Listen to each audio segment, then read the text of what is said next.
അയോധ്യ പ്രതിഷ്ഠാ ചടങ്ങുമായി ബന്ധപ്പെട്ട് മാധ്യമങ്ങൾക്ക് നിർദ്ദേശവുമായി വാർത്താ പ്രക്ഷേപണ മന്ത്രാലയം. തെറ്റായതോ വിദ്വേഷം പരത്തുന്നതോ ആയ വിവരങ്ങൾ പ്രസിദ്ധീകരിച്ചാൽ കർശന നടപടിയെടുക്കുമെന്നാണ് മുന്നറിയിപ്പ്. അതേസമയം അയോധ്യയിൽ സുരക്ഷാ ക്രമീകരണങ്ങൾ കർശനമാക്കി. ചടങ്ങിലേക്ക് ക്ഷണം ലഭിച്ചവർക്ക് മാത്രമാണ് ഇന്നു മുതൽ അയോധ്യയിലേക്ക് പ്രവേശനം.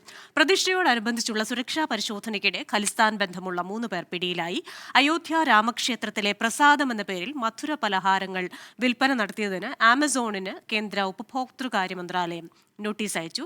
അയോധ്യയിൽ നിന്ന് എസ് വിജയകുമാറും രാധാകൃഷ്ണനും ചേരുന്നു. ആദ്യം എസ് വിജയകുമാറിലേക്ക്. വിജയകുമാർ, ഈ ചടങ്ങുകൾ എങ്ങനെയൊക്കെയാണ് ഇപ്പോൾ, ഏത് രീതിയിലാണ് അവിടെ ഉള്ള ചടങ്ങുകൾക്കായുള്ള ഒരുക്കങ്ങൾ പുരോഗമിക്കുന്നത്?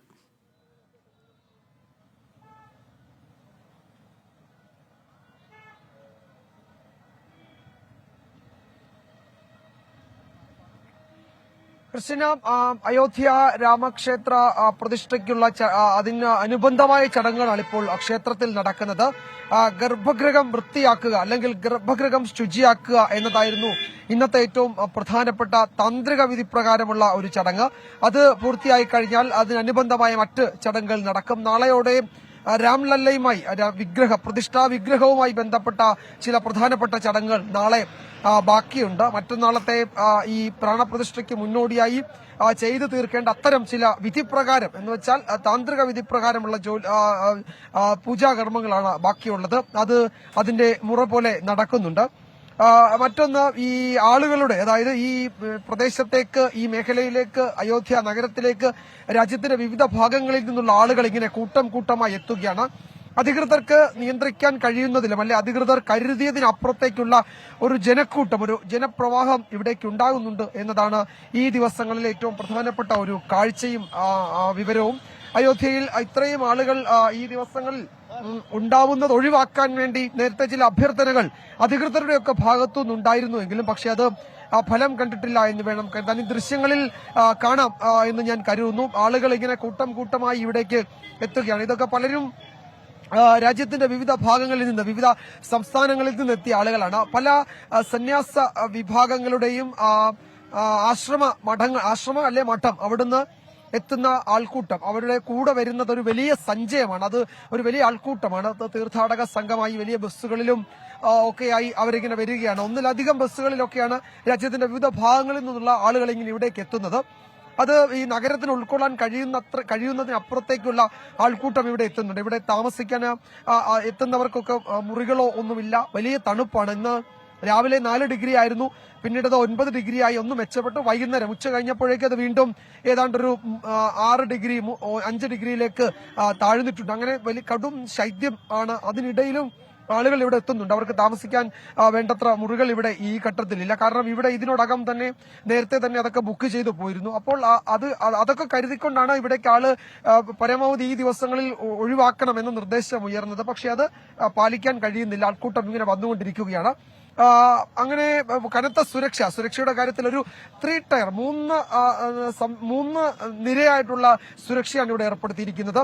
അത് ഉത്തർപ്രദേശ് പോലീസിലെ ഒരു പ്രത്യേക വിഭാഗത്തിനാണ് ഏൽപ്പിച്ചിരിക്കുന്നത്. അവർക്ക് national security guard NSG commandos ആണ് അവരെ പരിശീലിപ്പിച്ചത്. ആ കമാൻഡോസിന്റെ തലത്തിലുള്ള പരിശീലനം ലഭിച്ചവരായതുകൊണ്ട് തന്നെ അവരുടെ വിന്യാസമടക്കമുള്ള കാര്യങ്ങളിൽ വലിയ രഹസ്യ സ്വഭാവം പുലർത്തുന്നുണ്ട്. അതിനിടെയാണ് ഈ 3 ഖലിസ്ഥാൻവാദികളെ ഇവിടെ നിന്ന് കസ്റ്റഡിയിലെടുക്കുകയും ചെയ്തത്.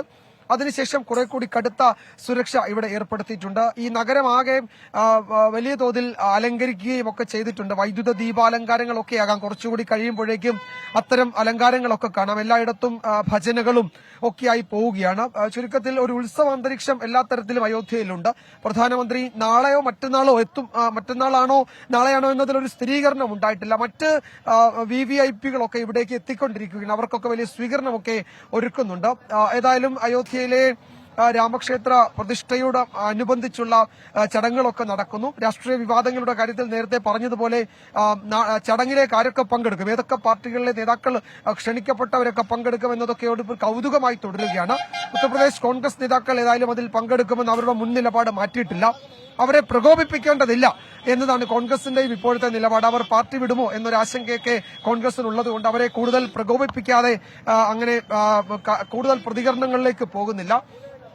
BJP നേതാക്കൾ ഈ വിഷയത്തിൽ രാഷ്ട്രീയ പ്രതികരണങ്ങൾ പാടില്ല. ഇതൊരു മതപരമായ ചടങ്ങ് എന്ന നിലയിൽ അതിനെ കാണണം. അതിനപ്പുറത്തേക്ക് അതിൽ അനാവശ്യ രാഷ്ട്രീയം ആരെങ്കിലും കലർത്തേണ്ടതില്ല എന്നതാണ് BJPയുടെയും നിലപാട്. അതുകൊണ്ട് തന്നെ BJPയുടെ മുൻനിര നേതാക്കളൊക്കെ ഏതെങ്കിലും പ്രതികരണങ്ങൾക്ക് ഇപ്പോൾ തയ്യാറാകുന്നുമില്ല. ഏതായാലും അയോധ്യ രാമക്ഷേത്ര പ്രതിഷ്ഠയ്ക്ക് ഒരുക്കങ്ങൾ പൂർത്തിയായി കഴിഞ്ഞു. വലിയ തിരക്കാണ് ഇപ്പോഴും അനുഭവപ്പെടുന്നത്, കൃഷ്ണ ദൃശ്യങ്ങളിൽ കാണുന്നത് പോലെ. ശരി, ആർ രാധാകൃഷ്ണൻ കൂടി ചേരുകയാണ്. ആർക്കെ ഈ രാമക്ഷേത്ര പ്രതിഷ്ഠാ ചടങ്ങ് രാജ്യത്തിന്റെ വിവിധ ഭാഗങ്ങളിൽ നിന്നുള്ള ഒട്ടും സംഘടിതമല്ലാത്ത ഒരു വിഭാഗം ആൾക്കാരാണ്, ഒരു കൂട്ടം ആൾക്കാരാണ് അവിടെ എത്തിച്ചേരുന്നത്. അയോധ്യ എന്ന നഗരത്തിന് ഉൾക്കൊള്ളാനാകുന്നതിലുമേറെ ആൾക്കാർ അവിടെ എത്തിച്ചേരുന്നുണ്ട്. പലർക്കും താമസ സൗകര്യങ്ങൾ പോലും ലഭിക്കുന്നില്ല എന്ന വാർത്തയുണ്ട്. ഇതിനിടയിൽ തന്നെ 1 ലക്ഷം കോടി രൂപയുടെ ബിസിനസ്സും അവിടെ നടക്കുന്നു എന്ന് പറയുന്നുണ്ട്. അപ്പോൾ ഇതിനൊക്കെ ഇടയിൽ സുരക്ഷാ പ്രശ്നങ്ങളും വലിയതാണല്ലോ, ഇത്രയും അസംഘടിതമായ ഒരു ജനസമൂഹം അവിടെ വരുമ്പോൾ. അപ്പോൾ ഏത് രീതിയിലാണ് ഇവിടെ സുരക്ഷ ഒരുക്കിയിരിക്കുന്നത്? മറ്റൊന്ന്, കേന്ദ്ര വാർത്താവിതരണ പ്രക്ഷേപണ മന്ത്രാലയം കൃത്യമായ ചില മാർഗനിർദ്ദേശങ്ങളും മാധ്യമങ്ങൾക്ക് നൽകിയിട്ടുണ്ടല്ലോ.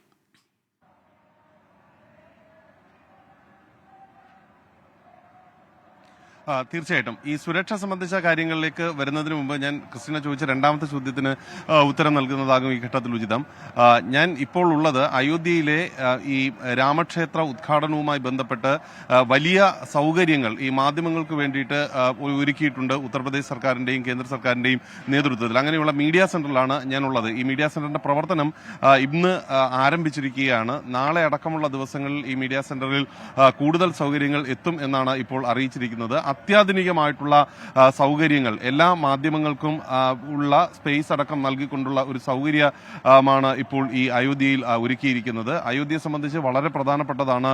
നിലവിലുള്ള സാഹചര്യത്തിൽ ഇത്ര പ്രത്യേകിച്ച് മറ്റ് വലിയ നിയന്ത്രണങ്ങളൊക്കെ നിൽക്കുന്നത് കൊണ്ട് തന്നെ അയോധ്യയിൽ ഏറ്റവും ശക്തമാകുന്ന രീതിയിലുള്ള സുരക്ഷാ ക്രമീകരണങ്ങൾ കൂടി നിൽക്കുന്നതോടെ മാധ്യമങ്ങളെ സംബന്ധിച്ച് ചില ദൃശ്യങ്ങളൊക്കെ നൽകുന്നതിന് ഉൾപ്പെടെ വാർത്തകൾ ഒക്കെ ശേഖരിക്കുന്നതിനുൾപ്പെടെ യാത്ര ചെയ്യുന്നതിനൊക്കെ വലിയ പ്രശ്നങ്ങളൊക്കെ ഉണ്ടായ ഒരു സാഹചര്യം ഉണ്ടായിരുന്നു. അതിനെയൊക്കെ നേരിടാൻ തക്കുന്ന പാകത്തിലാണ് ഈ മീഡിയ സെന്ററിന്റെ പ്രവർത്തനം ആരംഭിച്ചിരിക്കുന്നത്. അത്യാധുനികമായിട്ടുള്ള എല്ലാ സംവിധാനങ്ങളും ഇവിടെ ലഭ്യമാകുന്ന വിധത്തിലാണ് ഇത് സജ്ജീകരിച്ചിരിക്കുന്നത്. അതിനു തുല്യമായിട്ട് തന്നെയാണ് ഇപ്പോൾ ഈ മാർഗനിർദ്ദേശങ്ങൾ, കേന്ദ്ര പ്രക്ഷേപണകാര്യ മന്ത്രാലയത്തിന്റെ മാർഗനിർദ്ദേശങ്ങൾ വന്നിരിക്കുന്നത്. ആ മാർഗനിർദ്ദേശം പറയുന്നത് അയോധ്യയിലെ രാമക്ഷേത്ര ഉദ്ഘാടനവുമായി ബന്ധപ്പെട്ട് സമൂഹത്തിൽ വലിയ രീതിയിലുള്ള പ്രശ്നങ്ങൾ ഉണ്ടാക്കുന്ന ചില വിവരങ്ങൾ, വാർത്തകൾ എന്ന രൂപത്തിൽ പ്രചരിപ്പിക്കുന്നു എന്നുള്ളതാണ്. അങ്ങനെയുള്ള പ്രചരണങ്ങൾ ഒരു സാഹചര്യത്തിലും അംഗീകരിക്കാൻ സാധിക്കില്ല. അത് ഏത് മാധ്യമമായാലും പത്ര,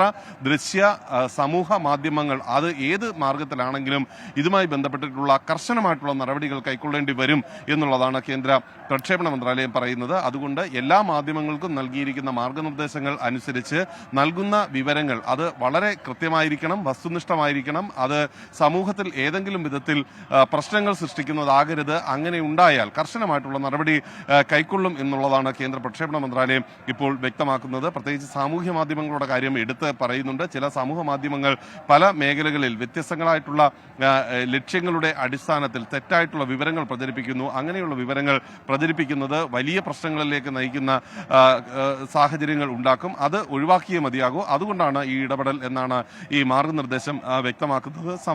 സമാനമായിട്ട് സുരക്ഷാ സംവിധാനങ്ങൾ അയോധ്യയെ സംബന്ധിച്ച് ഏറ്റവും ശക്തമാകുന്ന ഒരു കാഴ്ചയാണ് നമുക്ക് കാണാൻ സാധിക്കുന്നത്. ഉത്തർപ്രദേശ് പോലീസിന്റെ പ്രത്യേക വിഭാഗം അത് അയോധ്യ ക്ഷേത്രത്തിന്റെ സംരക്ഷണം ഏറ്റെടുക്കുന്നത് 23-ാം തീയതി മുതലാണ്. ആ വിഭാഗത്തിന് നിലവിൽ ഉള്ള താൽക്കാലിക ക്ഷേത്രത്തിന്റെ സംരക്ഷണം അത് CRPFന്റെ ചുമതലയിലാണ്. അവർ ആ കാര്യം കഴിഞ്ഞ 2 പതിറ്റാണ്ടിലധികമായിട്ട് സുത്യർഹമായിട്ട് നിർവഹിച്ച് വരികയുമാണ്. എന്നാൽ പുതിയ സാഹചര്യത്തിൽ ഇനി കേന്ദ്ര സേന ഇവിടെ തുടരേണ്ട സാഹചര്യം ഇല്ല. പ്രത്യേകിച്ച് ഇങ്ങനെ ഒരു ക്ഷേത്രത്തിന്റെ സംരക്ഷണം കേന്ദ്രസേനയുടെ പക്കലുണ്ടാകുന്നത് അത് ഉചിതമല്ല എന്നൊരു നിരീക്ഷണത്തിന്റെ അടിസ്ഥാനത്തിലാണ് ഉത്തർപ്രദേശ് സർക്കാർ ഒരു പ്രത്യേക സേനയെ ഇതിനുവേണ്ടി ഉണ്ടാക്കിയിരിക്കുന്നത്. NSGയുടെ നേതൃത്വത്തിലാണ് അവർക്ക് പരിശീലനം നൽകിയിരിക്കുന്നത്. ആ സേന ഈ ക്ഷേത്രമടക്കമുള്ള മേഖലകളിൽ ഇതിനകം വിന്യസിക്കപ്പെട്ട് കഴിഞ്ഞു. അവർ ചുമതല ഏറ്റെടുക്കുന്നത് 23-ന് ആണെങ്കിലും ഇതുമായി ബന്ധപ്പെട്ടിട്ടുള്ള നിയന്ത്രണങ്ങളുടെ ഭാഗമായി അവർ CRPFനോടൊപ്പം പ്രവർത്തിക്കുന്ന ഒരു സാഹചര്യമാണ് ഉള്ളത്. ഈ 3 ലെയർ പ്രൊട്ടക്ഷനാണ്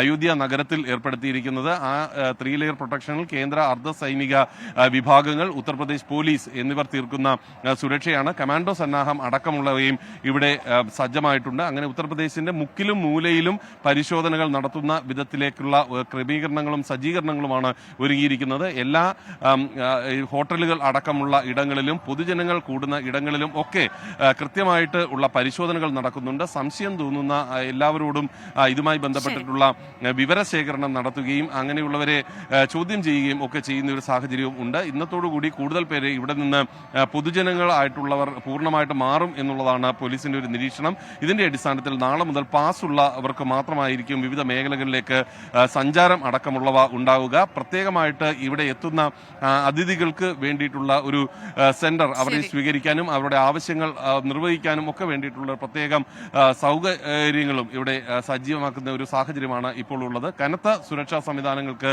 നടുവിലാണ് ഇനി മണിക്കൂറുകൾ അഥവാ ദിവസങ്ങൾ മാത്രം ബാക്കി നിൽക്കെ അയോധ്യയെ പ്രാണപ്രതിഷ്ഠാ ചടങ്ങിന് തയ്യാറെടുക്കുന്നത്. ക്രിസ്റ്റീന.